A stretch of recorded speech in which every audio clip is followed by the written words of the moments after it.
টাকিগুলো বিক্রি হলো কত? টাকি কত বিক্রি হলো?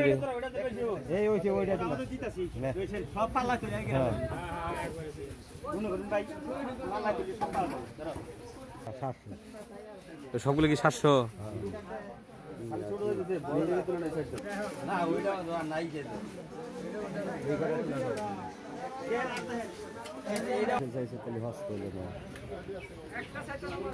মাগুর দেশি না কিনলে?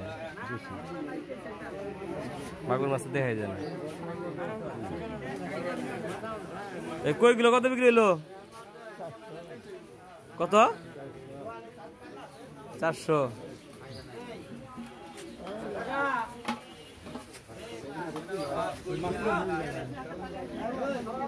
100 টাকা দিবি।